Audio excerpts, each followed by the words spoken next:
person. Nice meeting you. How was your? Is it your first day at MWC, or did you arrive yesterday already? I arrived yesterday.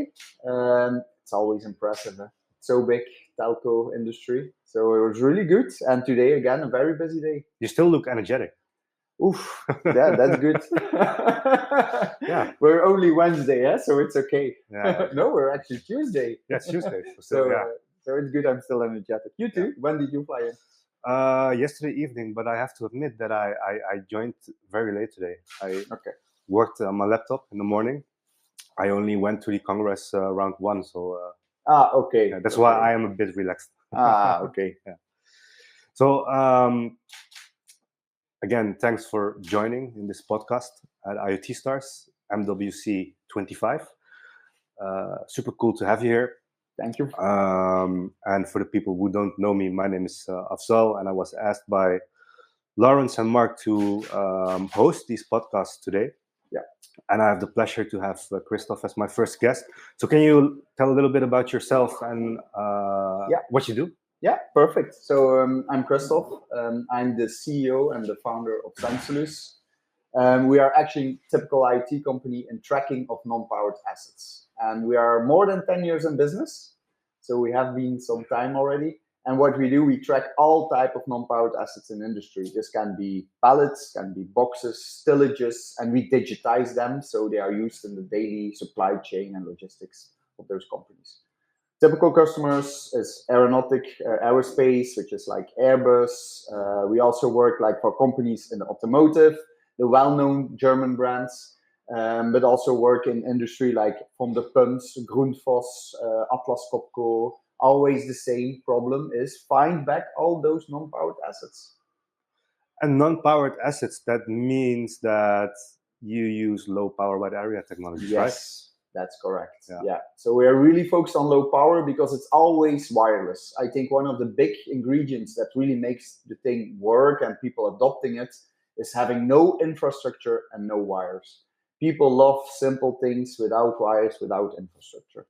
Because you just plug it, it works for many years. And we are typically 3, 5 to even 7 years battery life with a GPS daily positions without the need for charging or anything.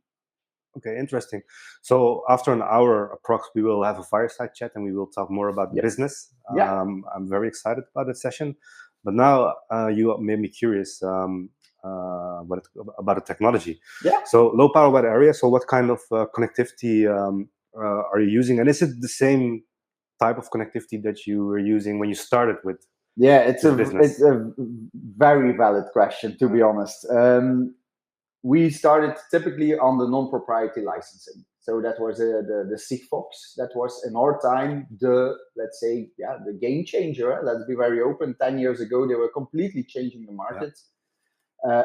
Technology-wise, fantastic because it's simple, it works, it's very low power. But on the way, you know how they grew. They could not manage to get in a global network.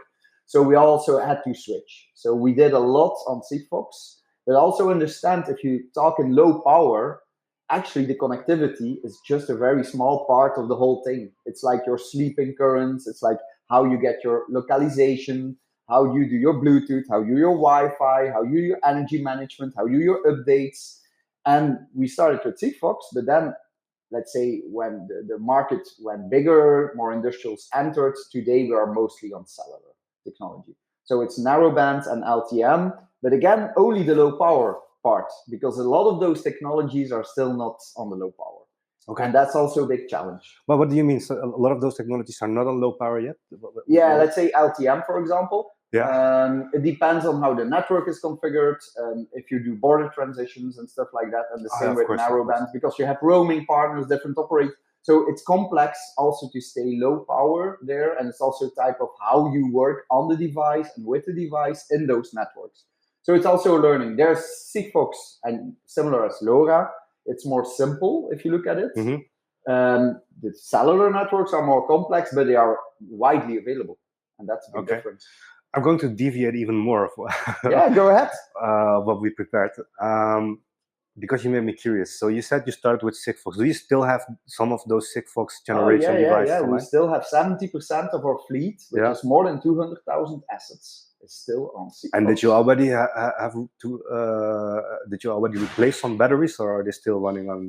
It depends on the use case. Yeah. Some of them they put a high update rates, a lot of data, and then you will not reach your 5 years, whatever technology. Yeah. So some of them really ran out of batteries, and then they get replaced. But some of them, they are still happy alive after 5 years because they have a low output, and then of course you don't burn the battery.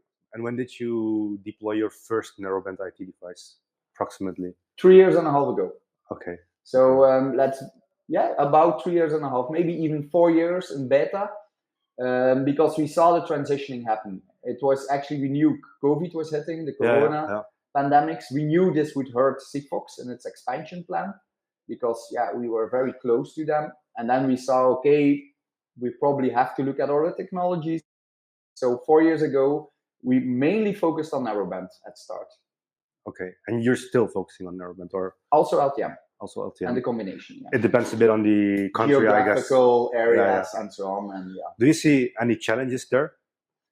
While you're talking, I'm going to check our notes. Yeah, the roaming is a general challenge. I think there's a lot of operators out there.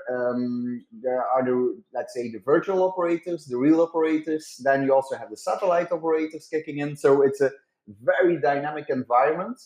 So you need to have the good contracts in place. And I also understand that's a market they're all looking and searching, which means that things are still very dynamically changing. And that was a strong part of Sigfox, for example. It was like one company, one operator per region, like national operators. There were not 2 operators in France. There was 1 operator in France.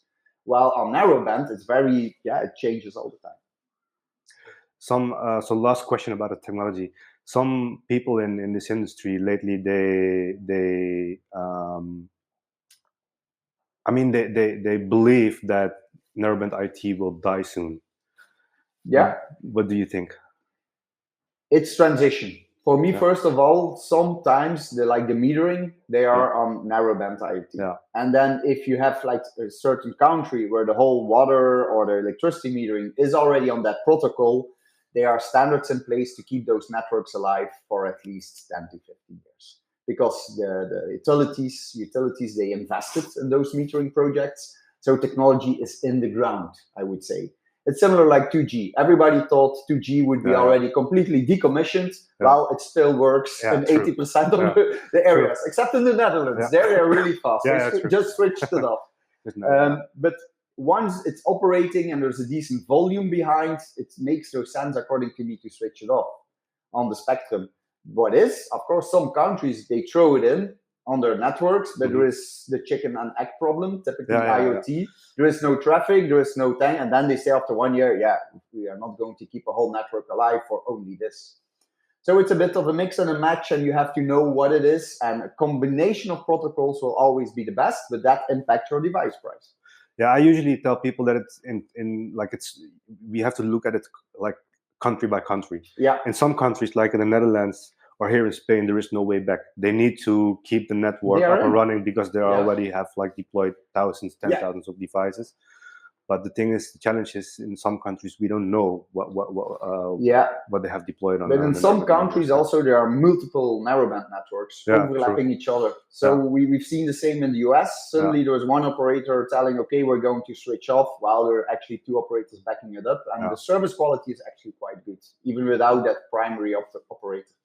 So that's the big difference between also the non-proprietary networks. It's a lot of overlapping networks. It's a patchwork.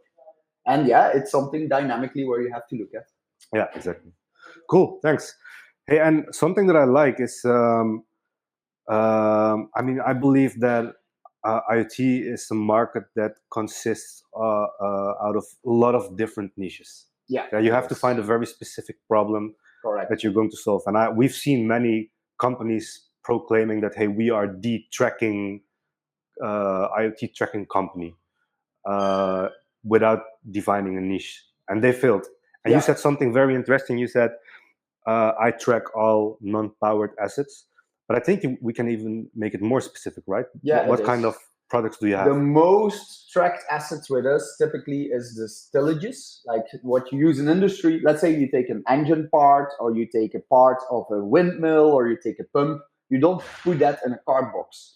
you put it in what they call a jig or a stillage, which is a type of metal frame where you can put your asset on top. So we track those frames. So typically that's something that lasts, it's expensive. If you lose them, it's expensive to lose. The parts are expensive, and it's really critical in your production and your supply chain. So we track those stillages, and that's already a big market. Secondly, in the waste, for example, it's containers. You cannot imagine the amount of waste containers in the recycling industry. It's out there, which is not monitored at all. It's all pen and paper. So you suddenly come with a complete new thing, which just like in some countries, they actually skipped the telephone over the landline. It's just a mobile phone. You just skip the whole thing and you go directly digital. So are we specialized? Yes, in the sense that we combine very strong outdoor and indoor. So we have GPS, but we also use Bluetooth, we use Wi-Fi, we have indoor positioning on Bluetooth and Wi-Fi, and we know when to switch on which, off, on, and all those things. When you're in your yard, let's say a big manufacturer in his yard, you have other update profiles than when you travel. So it's already specialized for specific industries. Okay.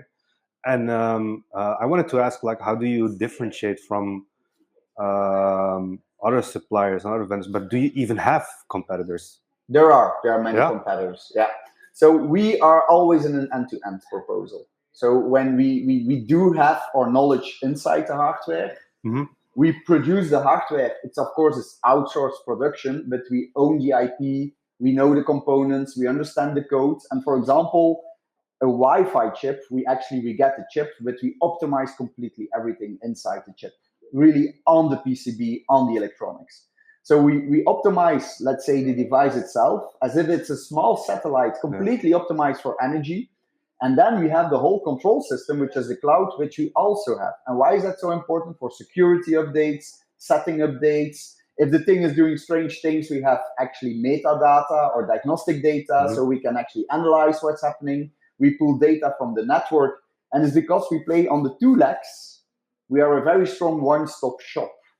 And for our customer, it's extremely important because they want a solution that works. And of course, things change. And of course, things go wrong. But at least we know what is happening, what is the root cause, can we change it, do we have to pull it back, or do we do firmware updates? And it's having that full control on everything that makes us very strong in that position. That's awesome. So, but do you then only work with standard products, or are you also able to customize when? We do customize. Okay. So we have standard lines. In hardware, you want to be as standard as possible. For the simple reason that hardware certification, your throughput time, your production volumes, it's a mass market. Hardware is mass market. Every time you make a custom small hardware variant, it's extremely expensive and extremely slow. But when you look at our product, it's GNS. So we have all types of GPS systems inside. We use Wi-Fi. So we can connect to Wi-Fi, but we can also just do Wi-Fi sniffing for positioning. But it's also Bluetooth completely enabled. So it means we can use it as a gateway. We can interconnect with a mobile phone. We can put tags. We can sniff tags. So we have all this type of additional functionality, which is all software driven inside the device, and we control that software. So it's a bit of a Swiss Army knife, if you look at it. It's like one PCB, you're fully certified to bring it to a high volume production, like a Raspberry. And then we control all the functionalities with motion analytics, localization, Bluetooth, you name it, but that's all firmware. So we customize mostly on the firmware and on the sensor side. So if suddenly you need, for example, a shock sensor, we have the motion sensors inside the device. We can configure them so they do shock sensing, for example. So there is no one-trick pony in IoT. One sensor that fits all, it does not exist. You really have to listen very well to the specific needs in the use case and then tune, without having hardware changes, everything to make it work for your end customer. Is that even possible? It's complex. You have to say a lot no. And a lot of IoT companies, they all are looking for but sometimes you just have to say, no, we cannot do this. Yeah. People say, we want centimeter accuracy. No, we don't do that. There are a lot of RTLS companies. They can help you. We don't do that. So you have to have the guts to say no sometimes. And it's tough. To be honest, it's really tough. Even I struggle a lot with it. But now as the company matures, I actually see that the people, the newcomers, they're more easy just to say, no, that's not what we do. Or yes, we can look at it, but it will take a lot of money in 2 years because we've done it before. And you don't want to hobby something in IoT. You want to do it decent. It takes time and money. And then is where we say, so better use this. And if it's out of spec for them, then we have to step away from the table. Cool.